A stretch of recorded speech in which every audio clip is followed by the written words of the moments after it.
Alors ce qui a amené Sound Vibes à proposer un partenariat à Color Sound, c'est de proposer des feedbacks vraiment de qualité, constructifs aux jeunes créateurs qui veulent sans cesse améliorer leur création sur le plan technique, les techniques de mixage, sound design.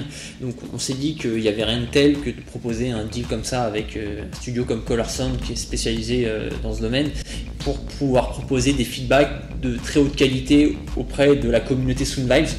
Donc notre but c'est d'enrichir et d'améliorer sans cesse la qualité du service. Donc voilà, en fait un petit peu l'idée c'était d'aller dans ce sens-là, et on espère que ça permettra aux artistes Sound Vibes de pouvoir continuer à améliorer leur production de musique.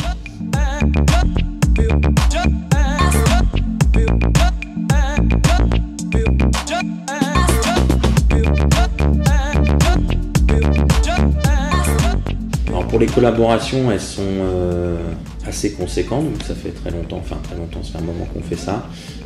On touche surtout, ce qui est important de dire, c'est qu'on touche autant le petit producteur à la maison qui débute, jusqu'aux grosses machines type David Guetta, avec qui on a fait pas mal de choses d'une façon très spontanée et sympathique, jusqu'au label indé ultra underground, pour d'autres moins. Donc les références, il y en a moult. Vraiment, voilà, c'est la largeur, l'ouverture d'esprit et l'expérience qu'on peut faire partager à de très grands artistes comme des plus petits qui vont devenir grands, j'espère. Et c'est ce melting pot qui est bien, c'est pas que ghetto pour tel ou type de musique ou tel ou type de budget d'artiste. On reste le même prix pour tout le monde, quoi. Il n'y a pas la tête du client, donc ça c'est hyper important parce que du coup tout le monde peut bénéficier de la même expérience. Donc on a une visibilité sur les artistes qui est assez conséquente. Je ne pourrais pas vous dire tous les artistes, c'est pas évident pour moi, j'en oublierai. Et puis pas faire de favoritisme, quoi. C'est pas évident. Voilà. Mais sur le site Color Sound, on a rubriqué pas mal de rêves quand même.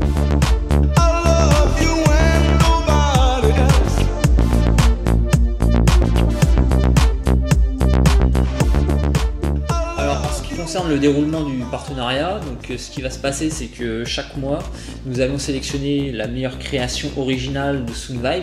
L'artiste pourra bénéficier d'un mastering par Stems directement dans le studio. Et ensuite, concernant les 10 autres créations, c'est-à-dire le top 5 original création et le top 5 remix, ils auront la possibilité d'avoir un feedback constructif détaillé sur leur production pour pouvoir s'améliorer. Pour cela, donc, nous invitons la communauté à venir noter et participer sur Sound Vibes pour pouvoir faire évoluer le classement.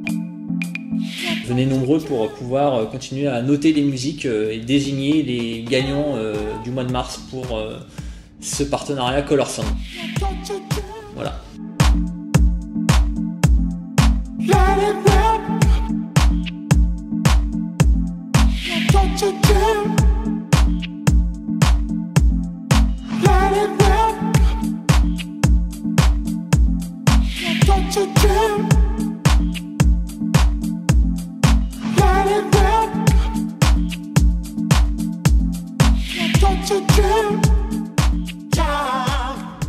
Pour le partenariat, la première question qu'on s'est posée avec Florent, c'est ce que ça peut apporter à l'image du studio par rapport à ce qu'on a déjà. On ne peut pas tomber non plus, donc en regardant déjà la première version du site, puisque j'ai cru comprendre qu'elle allait être upgradée d'ici peu. Cette partie où on ne veut pas tomber que dans le ghetto musique électronique. Voilà, c'est important pour nous. Et en même temps, il y a toute une partie des producteurs français qui ne connaissent pas encore le studio. Comme il y a quand même peu de studios dans certaines mastering musique urbaine, je dirais, et qui poussent surtout le bouchon un peu comme nous en proposant du stem analogique. On s'est dit, tiens, ce que Sound Vibe peut nous apporter de rencontres avec des producteurs plutôt amateurs, qui auraient besoin clairement de ce genre de prestation, parce que cette prestation consiste clairement à faire un mix à peu près convenable à la maison, et que nous, de séparer les pistes comme on fait, et le travail qu'on fait dessus, qui est un mix mastering, donne un potentiel au morceau qui peut tourner après en club facilement et tout. Donc d'un coup, c'est d'un petit producteur qui peut être super doué, au niveau artistique je dis, mais techniquement qui n'a pas encore les codes ça peut avoir un vrai plus. Donc nous on est conscient d'avoir une image, d'exister et tout, mais il y a toujours moult producteurs et tout, et en France on s'est aperçu encore qu'il y avait plein de gens qu'on touchait pas et tout, donc on s'est dit qu'un Soundvibe a l'air d'avoir une bonne idée pour faire connaître la musique, et ce côté demander l'avis à des pros est assez rare, puisque c'est souvent plutôt dans du bling bling style et autres genres de trucs, et rarement aux gens qui côtoient cette musique techniquement tous les jours. Donc j'ai trouvé la démarche assez intéressante.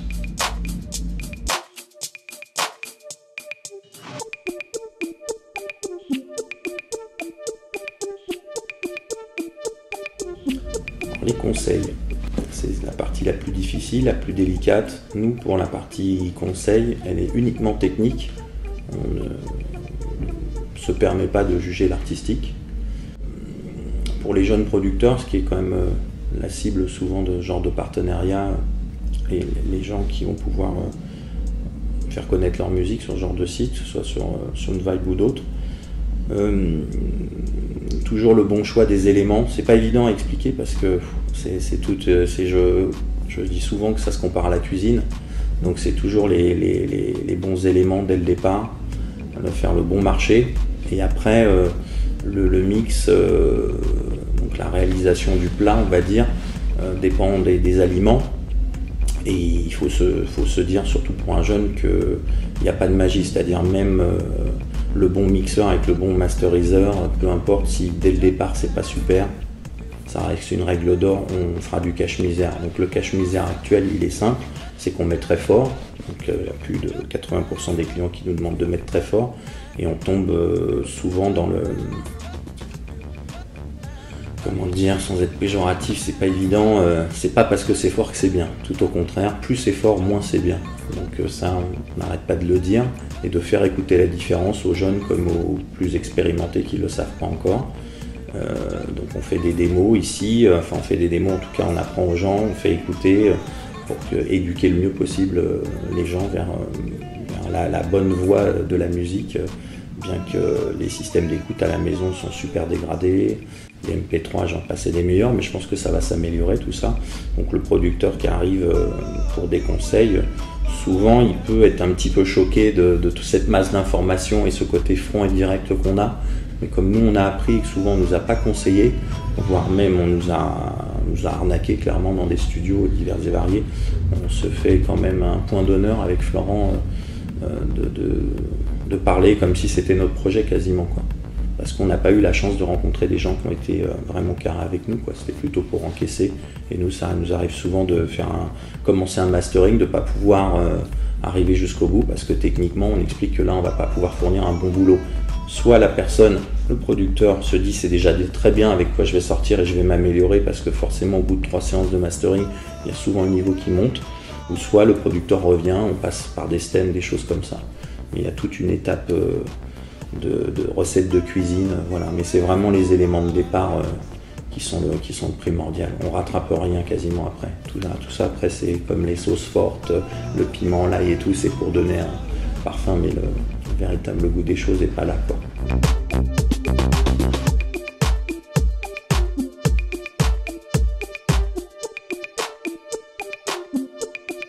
On traite en gros les grandes familles sonores, donc en général nous on monte jusqu'à 8 stems entièrement analogiques, donc je dis bien en général. On prend tout type de musique confondue, on prend la grosse caisse toute seule, le reste de la rythmique, ça nous fait déjà 2 pistes. La 3e est pour la basse, la 4e est pour les voix, la 5e après ça peut être les synthétiseurs si on parle de musique électronique, ou ça peut être les guitares ou les claviers, tout type de clavier. Donc voilà, on dissocie vraiment les familles. Il y a aussi une piste qu'on appelle FX, donc tous les bruits qui sont liés aux effets divers et variés. J'ai besoin d'un mix témoin qui reflète tous les stems mis les uns sur les autres. Même s'il a été pré-masterisé maison, ça nous donne une idée clairement de l'équilibre entre les pistes. Après il y a le niveau des stems qui est super important. Donc on a besoin de rien sur les stems, on n'écrase pas, on ne met pas un niveau de fou. Par contre, on fait quand même ces traitements, surtout les effets, tout ça, c'est vraiment tout ce qui touche à l'artistique, on ne touche pas à ça. On peut faire légèrement du sidechain, mais on le gère d'une façon plutôt technique, mixage, plutôt qu'artistique. Donc nous, c'est plus facile d'ajouter que de retirer en règle générale. Donc voilà, s'il y a un manque de base, de choses comme ça, faut pas trop avoir peur. Si les niveaux des stems sont un peu bas, faut pas trop avoir peur non plus. Ça nous donne une marge. Qu'est-ce qu'on peut dire d'autre sur le stem? La préparation, c'est vraiment ça. On gère beaucoup le 24 bits 44, qui est un format classique. On peut aller beaucoup plus haut. Mais si déjà avec ce genre de format on se débrouille bien, on peut déjà faire de très bonnes choses. Je réfléchis encore à d'autres petits tricks sur le stem. Non, puis après là, on se gère tout ça en analogique. Donc pour expliquer le stem, en gros, on va partir sur 8 pistes, comme je vous ai dit. On envoie les pistes dans la partie analogique, donc qui sont converties une fois par un converto qui donne déjà une couleur analogue vraiment sympa. Après, on balance les stems clairement dans chaque machine, qui sont des machines qui peuvent être de studio ou de mastering. Donc on a déjà un premier traitement façon table de mixage analogue.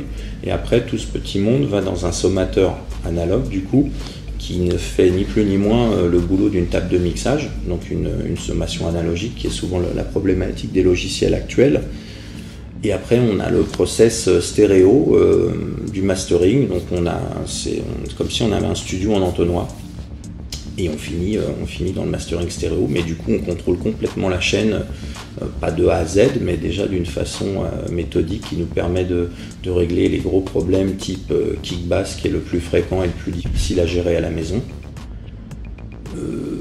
Voilà, je crois que j'ai dit le fonctionnement du stem qui nous donne le meilleur résultat pour les musiques qui ont besoin d'être forts en niveau, ce qui permet de garder encore un petit peu de dynamique, mais avec un niveau hyper conséquent, et on entend encore bien les grosses caisses. On a moins cet effet écrasé que peuvent donner beaucoup de plugs ou quand c'est mal géré à la maison, parce qu'on peut aussi faire des choses intéressantes à la maison. Et voilà, là on va beaucoup plus loin avec le matériel analogue, même si on se sert aussi, nous aussi, de quelques plugs, on se sert un peu du meilleur du numérique et de l'analogue.